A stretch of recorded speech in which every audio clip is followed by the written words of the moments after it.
Bu kabarnya sehat? Alhamdulillah sehat Bu Rizka. Alhamdulillah ya Bu.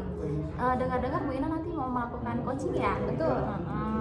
Ini Bu, saya akan mendiskusikan nih rubrik penilaian terkait coaching nanti. Ya, boleh. Apakah proses coaching yang dilakukan sudah sesuai dengan alur tirta seperti itu ya Bu ya? Memberikan pertanyaan yang berbobot kepada coaching dan bagaimana respon coaching terhadap pertanyaan yang nanti Bu Ina akan sampaikan. Jadi gini Bu Ina, perlu diingat ya Bu bahwa pada saat coaching nanti ada prinsip-prinsip coaching yang harus dimiliki, di mana pertama kemitraan, lalu proses kreatif, dan memaksimalkan potensi. Dan sebelumnya gini Bu, ada beberapa pertanyaan yang saya akan tanyakan ya Bu ya. Iya, boleh. Pertama, kompetensi coaching yang bagaimana sih Bu yang ingin Ibu Ina kembangkan nanti di proses coaching? Baik, ketika proses coaching nanti ada 3 kompetensi yang ingin saya kembangkan. Yang pertama yaitu kehadiran penuh, mendengarkan aktif, dan mengajukan pertanyaan yang berbobot. Gitu. Bagian mana nih kompetensi yang secara spesifik yang ingin Bu Ina observasi? Kompetensi yang spesifik yang ingin saya gali dari coach ini nanti yaitu saya ingin menghadirkan mendengarkan aktif dan mengajukan pertanyaan yang berbobot. Gitu Bu. Kemudian terakhir nih Bu, indikator ketercapaian dan tujuan pengembangan yang diinginkan Bu Ina nih pada coaching nanti itu seperti apa? Keinginannya saya ingin dapat menjalankan proses coaching ini dengan alur tirta. Gitu. Oh ya, alur tirta udah paham ya Bu ya berarti ya? Sudah Bu. T-nya itu tujuan, I-nya identifikasi, kemudian R-nya rencana aksi, dan TA-nya itu tanggung jawab. Baik, mudah-mudahan nanti akan selesai permasalahannya Bu ya. Baik, terima kasih Bu Ina. Sama-sama. Assalamualaikum Bu Cici. Waalaikumsalam warahmatullahi wabarakatuh Bu Ina. Gimana kabarnya Bu? Alhamdulillah sehat. Alhamdulillah. Gimana Bu Ina kabarnya? Alhamdulillah saya juga sehat. Alhamdulillah. Bu Cici, kemarin sempat japri saya ya? Katanya Iya, mau Bu. ngobrol. Betul. Emang kita mau ngobrol apa sih hari ini? Ini Bu, sebelumnya minta maaf ya waktunya sudah terganggu. Saya pengen cerita nih Bu, di kelas saya nih ada 2 siswa ABK nih tahun ini. Ini yang saya masih merasa agak bingung ya. Ini siswa ABK berjumlah 2 siswa dalam satu kelas. Ini kira-kira nanti bagaimana ya gitu. Jadi tahun ini Bu Cici mendapati 2 anak ABK di dalam Iya, kelas. betul. Baik, kalau boleh tahu sekolah Bu Cici menerima ya anak ABK di dalam kelasnya? Menerima Bu, karena di DKI itu seluruh sekolah negeri itu sekarang ditunjuk sebagai sekolah inklusi, yang mana sekolah inklusi itu adalah sekolah yang tidak boleh menolak apabila ada pada saat pendaftaran siswa baru itu terdapat siswa yang berkebutuhan khusus itu. Begitu. Jadi ketika Bu Cici mendapati daftar siswa, kemudian melihat ada 2 anak ABK, Iya, gimana perasaan Bu Cici pada waktu itu? kaget. Kaget. Iya. Baik. Kaget, iya betul. Saya bisa maklumi karena dimana kita harus menyesuaikan seluruh anak yang ada di kelas, dan juga kita harus menyesuaikan dengan kehadiran 2 anak khusus ya, 2 Iya, anak yang betul. istimewa Iya, gitu. betul. Dan saya juga merasakan bagaimana bingungnya Bu Cici menghadapi itu. Iya Ya. Bu. Baik, kalau boleh tahu kira-kira tahun sebelumnya apakah Bu Cici pernah memegang anak ABK juga? Pernah Bu, tapi cuma 1. Iya, berarti sekarang 2 nambah lagi ya Bu ya. Iya. Baik, kira-kira apa yang Bu Cici lakukan, strategi apa yang Bu Cici lakukan ketika tahun lalu menghadapi anak ABK? Strategi yang saya lakukan di tahun lalu ya, tahun saya lalu, betul. mendapatkan atau saya diamanahi mendampingi 1 siswa ABK.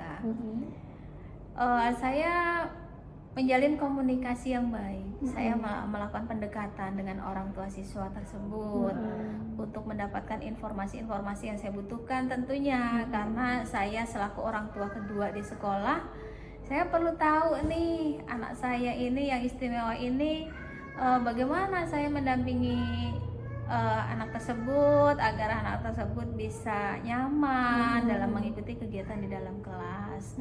Itu Bu, saya melakukan itu.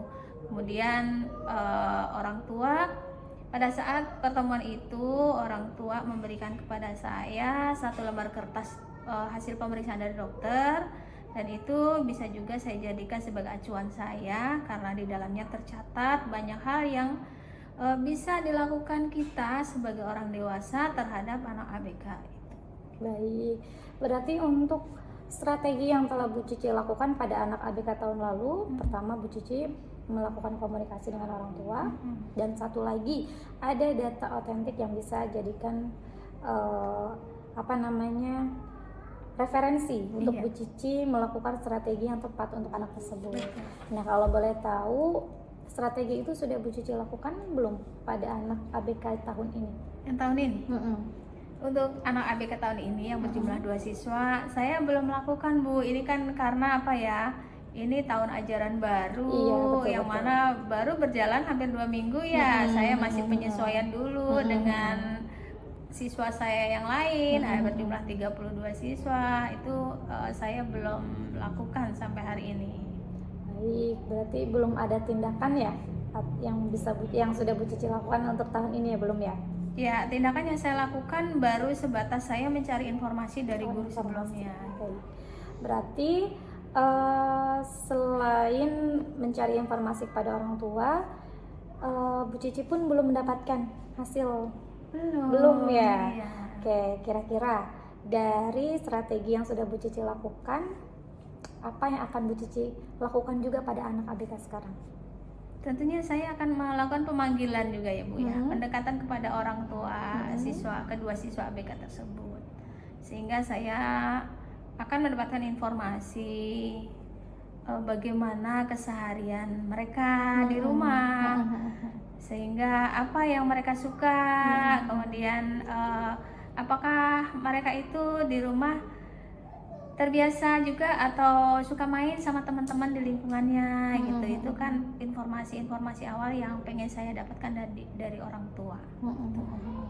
Baik, berarti informasi komunikasi ya yang baik terhadap Bu Cici dengan orang tua anak tersebut. Iya.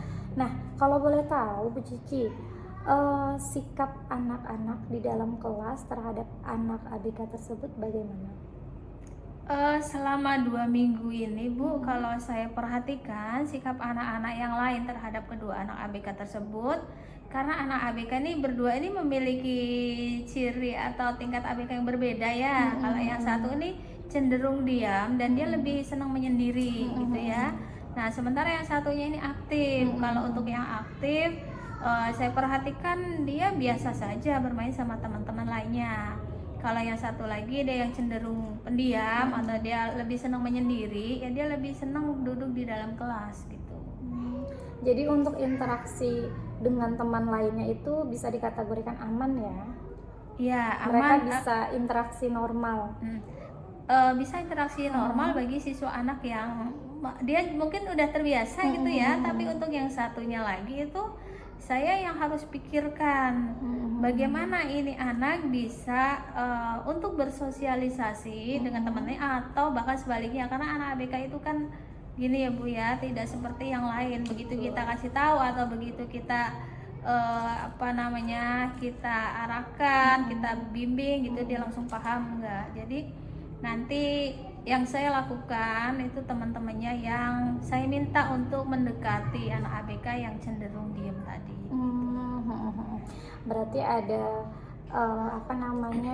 strategi khusus juga yang dibantu oleh anak-anak ya, yang dirasa membantu Bu Cici juga untuk bisa menyesuaikan atau mendekati anak tersebut, supaya anak-anak ABK tersebut juga merasa nyaman di kelasnya, gitu ya.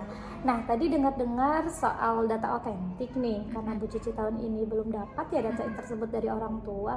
Kira-kira untuk mendapatkan data itu apa yang akan Bu Cici lakukan? Yang saya lakukan Bu, tentunya saya untuk mendapatkan data otentik itu dengan tadi yang saya katakan mau memanggil orang tua gitu ya, dan menanyakan kepada mereka apakah sudah pernah dilakukan tes atau belum. Nah, di mana tes itu sangat saya butuhkan. Untuk apa? Untuk saya jadikan acuan. Seberapa tingkat ABK anak ini dan apa yang bisa saya lakukan ke depannya dalam mendampingi mereka. Karena hasil-hasil dari pemeriksaan itu, kalau yang saya sudah alami 1 tahun yang lalu ya, itu di situ tercatat gitu ya. Anak ini cenderung bagaimana. Jadi apa yang bisa saya lakukan, saya bisa berpedoman dari hasil tes tersebut. Baik.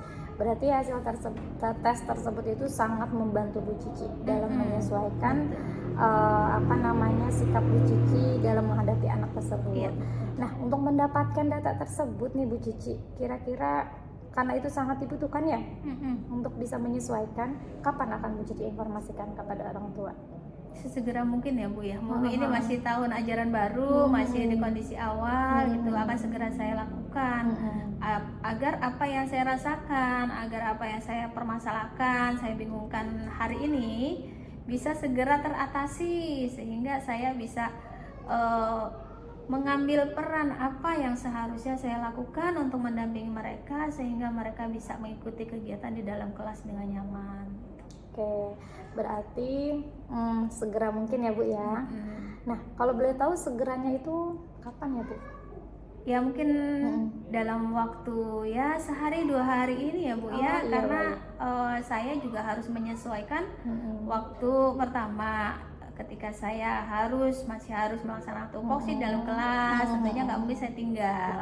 Kemudian saya harus berkomunikasi juga melalui HP ya, melakukan janji dengan orang tua.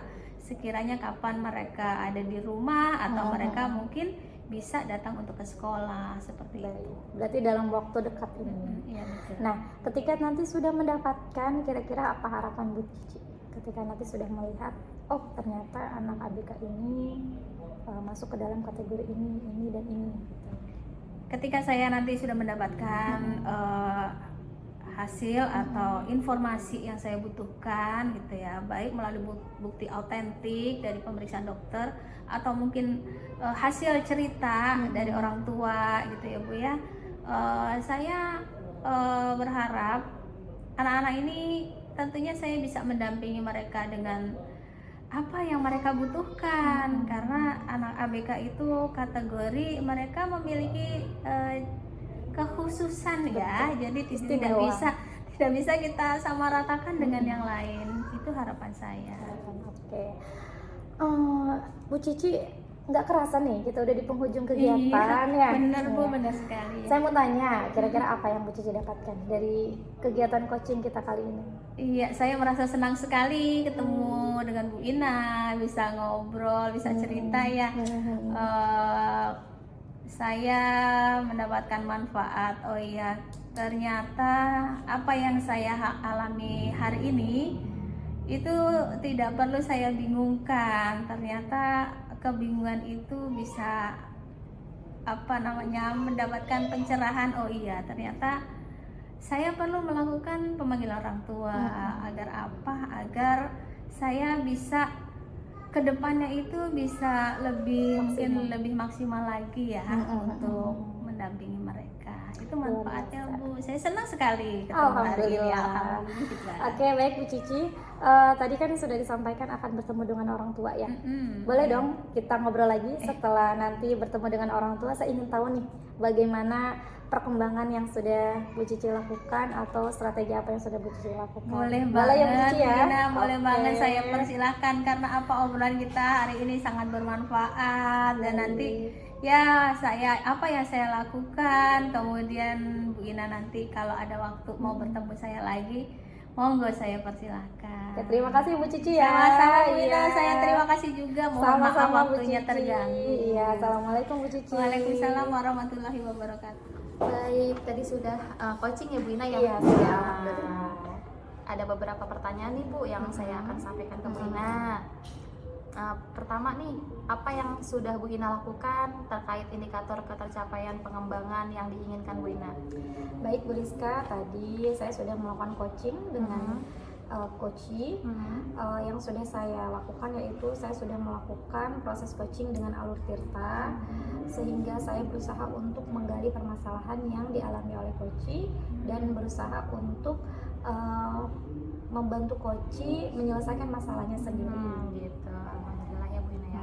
Nah, pada saat coaching tadi nih Bu Ina, saya sudah observasi dari hasil catatan saya melihat proses coaching yang Bu Ina tadi lakukan sudah sesuai dengan Alur Tirta. Kemudian konsep coaching juga ada dalam proses coaching tadi ada. Dan Bu Ina sudah memberikan pertanyaan yang berbobot kepada coaching, sehingga coaching juga merespon dengan baik ya Bu Ina ya. Dan ada satu lagi nih Bu, pertanyaan yang akan saya sampaikan ke Bu Ina. Kompetensi apa lagi nih yang ingin dikembangkan berdasarkan hasil melakukan coaching tadi yang Bu Ina lakukan? Kompetensi yang ingin dikembangkan, saya berharap di kemudian nanti ketika saya melakukan coaching, saya mampu lebih baik lagi dalam menerapkan kompetensi coaching seperti melakukan proses coaching dengan Alur Tirta dan berisikan 3 kompetensi yang ada pada coaching. Baik. Semoga setelah melakukan praktik coaching ini nantinya dapat melakukan proses coachingnya jadi yang lebih baik lagi ya Bu ya. Terima kasih Bu Risa. Baik, terima kasih Bu Ina. Iya, sama-sama. Semangat ya.